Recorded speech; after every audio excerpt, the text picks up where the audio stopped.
SAFM. We'll welcome you to the third and final hour of the Talking Point here on SAFM 104-107. We take your calls on 0891 104-207. That's the number to call. 0891 104-207. 0614 104-107 is the WhatsApp number for your voice notes. Otherwise, you can send us SMSs 41391. That's the number where you send your SMSs. It costs you R1.50.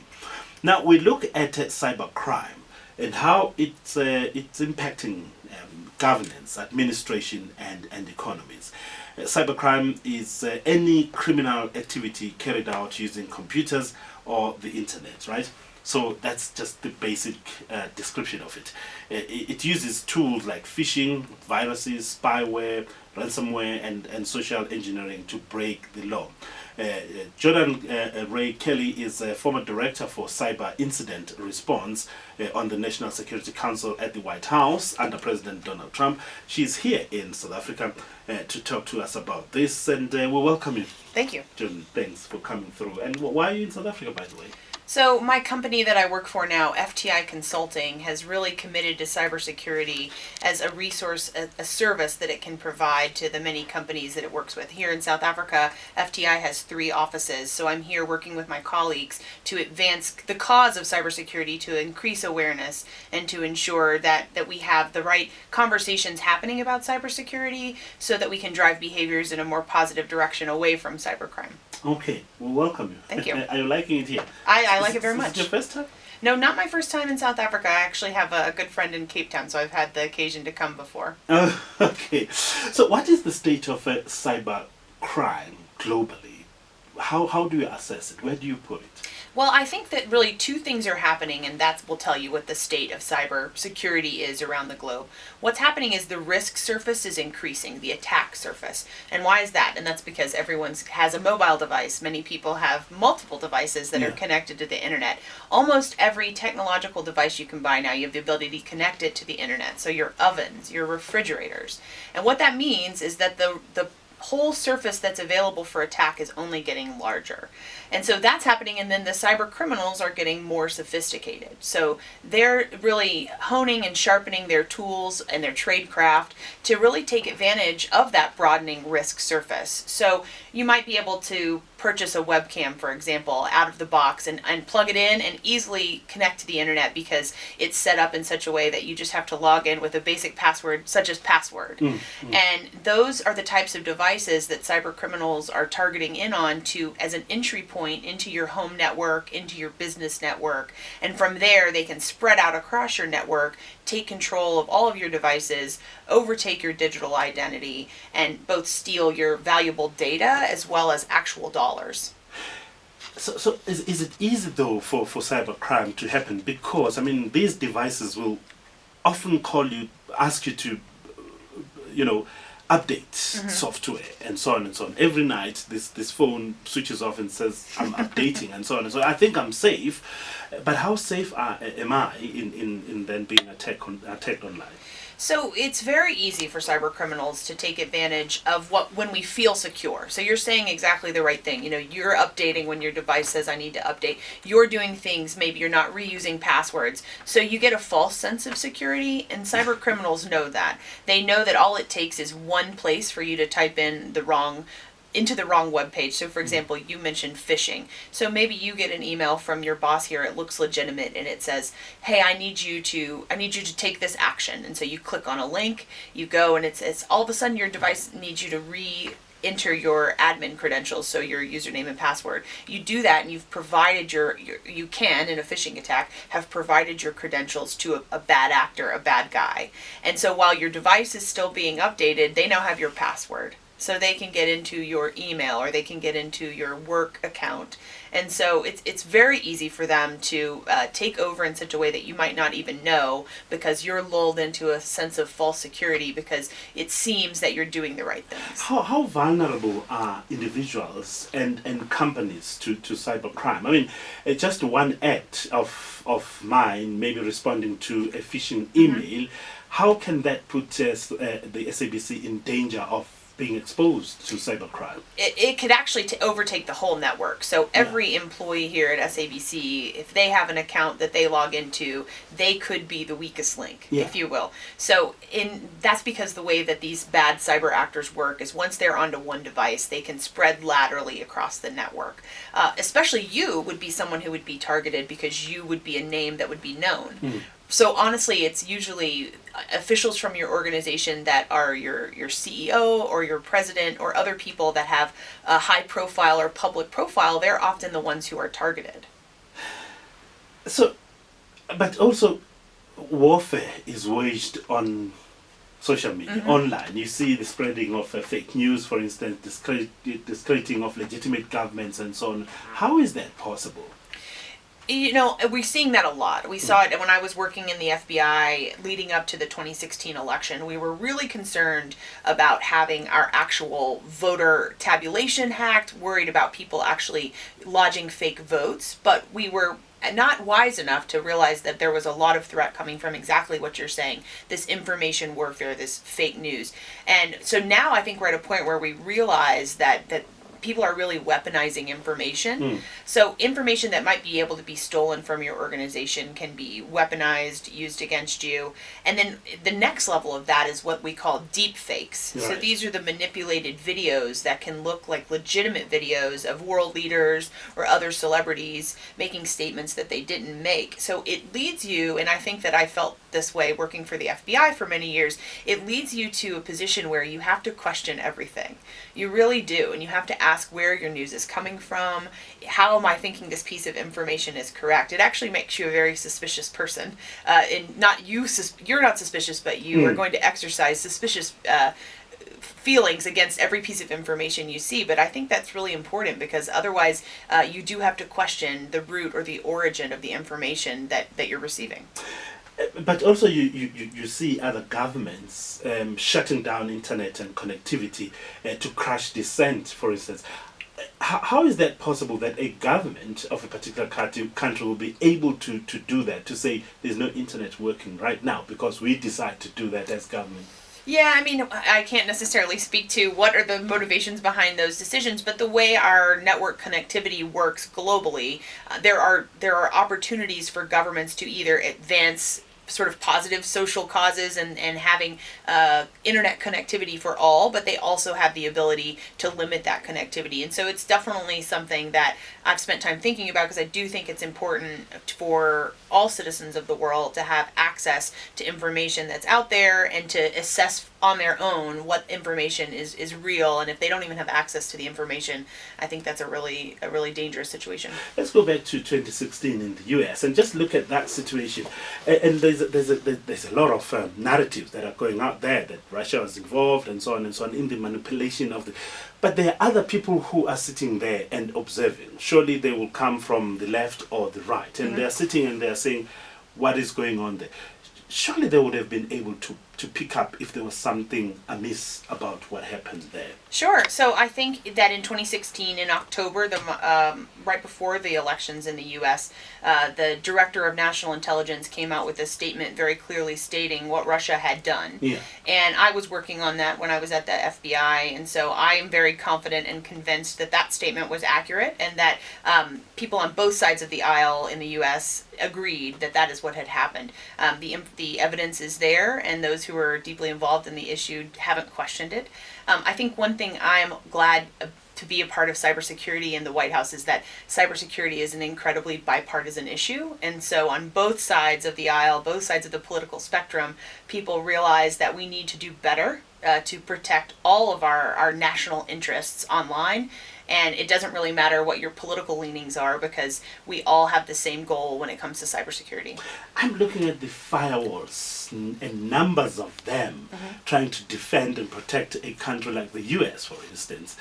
How is it possible that somebody could breach those firewalls and get through to the nerve center of of your connectivity? Sure. I mean, you think you hit on it by saying the number of firewalls. And so every time a piece of cybersecurity infrastructure or protection touches another piece, that's a weak spot. So there are tons of gaps that in all network systems that have to be considered. And it's very, very difficult to create a perfect cybersecurity network, a system that's impenetrable. And so I think what you're seeing in the US and what you're seeing worldwide, the reason why these cyber attacks continue to be perpetrated is because there's a lot of disconnects between who owns the infrastructure, right? So most of the internet, if you will, the internet isn't really owned by anyone, and most of the services that are provided are privately owned in the U.S. The U.S. government doesn't play a strong role in owning the internet, if you will. And so how can you create around the globe relationships between those who are responsible for the operation of the kind of key backbone of the internet and accessing what we want to have from a digital perspective, and government leaders or other those who are involved in developing policies to create more secure systems. But there are many, many weak spots where access is available. Talking about policy then, how do policymakers find this balance between privacy and protection? It's a real challenge. I think the United States has really made some strides in cybersecurity protection. I think what you see in Europe is some really sophisticated thinking about individual privacy, and I think we're starting to see that in the US too. It will be very interesting to see what happens in Africa, because I also think Africa thinks a bit differently about the concept of privacy. So how do policymakers come up with that balance of understanding what citizens of nations that they're helping to support, what they require, what they expect, but also being able to have still free flow of information. It's going to be very contingent on the types of industries that are involved in the conversations, as well as the countries themselves. Let's talk about the ownership of hardware and software. I mean, you touched on that just earlier on. I mean, we're seeing right now the development of 5G and Huawei and the US and China as well, saying that there's a chance of spying and all those things. Just talk to us about that and the intricacies around that particular issue. So I think there's a big conversation to be had. We'd have to take all 3 hours of your program to talk through it. But I think that when we talk back to what you said about that sense of security on your device, you are secure, but you also are a little bit beholden to your device manufacturer or other operating systems that are on your device. So we're only as secure as that backbone. So those who have access to the tubes and the channels, if you will, through which our information be aware of the threats, and they can go back to their organizations and say, have we really done enough, and do we want to be on the news with the headline that we lost our client's data, or we did other things that appear to be missteps when it comes to cybersecurity? When you are confronted with a situation like September 11, for instance, and then your response is, of course, you're suspicious now of a whole lot of people who are moving in and out of the country, and you start this massive, widespread kind of like observation. Is it justified, though, to start looking at people with that suspicious eye, because anyone could be an enemy, and you tap into their conversations and information? I mean, that's why we have Julian Assange, for instance, raising those particular issues and many others. But is it justified when you feel you are under threat as a country? You know, I am certainly not an expert in a lot of the laws and regulations that were put in place in the aftermath of September 11th, as you mentioned, but I do think that there's a balance, right? There's a balance, and there is information out there that if we have access to it can help us be more safe. But I do think privacy is incredibly important, and I think that there are quite a few measures in place in the United States to ensure that information that is being captured or being used for a national security purpose is appropriately weighed against what kind of bad could come from it. I think there's a lot of conversations that happen behind closed doors about that balance, and some of those I've been involved in. And I think that it's a risk, right? But you have to push yourself to have that challenging conversation to try to find what's right for you as a nation. Okay, let's talk about fake news. Great.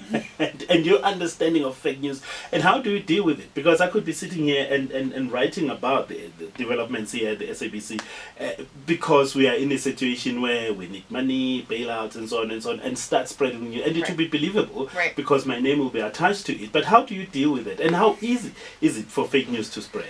There are organizations that are available online to help you spread fake news, right? So you can literally purchase access on Twitter to have your message go out. about. So how do we deal with it? I think that we have to be aware of it and be thinking of it. I think just the fact that you're bringing it up is incredibly helpful and important, because I think people need to be cognizant of it as a risk. So again, you have to approach all information you see online with a sense of skepticism. And I think people should also think, and your listeners here today should be thinking about, how do I assess the quality of this information that I'm getting, right? Because there are certainly radio programs that could participate in that spread of information that might not necessarily be true or legitimate. And so people should be thinking about the sources they take in, and how do we combat it? I'm not sure we have a good answer for that. Yeah, and Twitter bots as well, that are used to push certain agendas and narratives as well. How do you identify them and deal with them? So there are quite a few resources available online where people can actually take usernames on Twitter handles, and put them into programs that have been developed, and the programs will tell them basically the likelihood that that is a bot, because there's certain activity that you would see similar across these accounts. And so you can do that, right? But how likely are you to sit there and take every Twitter handle you see and populate it into a program like that? So how do we deal with them? I mean, I think Twitter and other technology companies are doing what they can to be involved in that conversation, but you're talking about pretty new organizations, Facebook and otherwise. These are companies that haven't even been around for 20 years, so they want to be a part of positive dialogue around the globe, but they have a lot of questions that kind of hit on what we've been talking about, that balance. Yeah. With your global experience at FTI Consulting, I mean, what are the international trends of cybercrime and myths around that, and what do you tell your clients about those? So one thing we're seeing a lot of right now is ransomware. Ransomware is a type of malware that comes onto your device and locks either you out of your device or locks access to specific files. And so we're seeing a good deal of that. And we're also seeing a lot of social engineering that's allowing people to have really huge missteps in bank accounts and other steps like that. So stealing of SIM cards in your cell phone to take money out of your cryptocurrency wallets. So I think what we're seeing is probably what you would say is traditional in all types of crime, right? People are always looking for money. It's the same way we thought of bank robbers. So how do we tell people to deal with this? We tell people to increase their awareness, and we tell people to take, increasing awareness and knowledge is a great first step. We tell people to take additional steps and measures that we help people walk through based on their industry and what their needs are. But there are some pretty simple things. Keeping your device updated, having great password security, using two-factor authentication, meaning when you log in with your password, there's another factor that identifies that it's you, whether it's an SMS on your device or there's other types of actual physical two-factor devices you can use. I read a study recently that said 90% of cybercrime could have been prevented with two-factor authentication.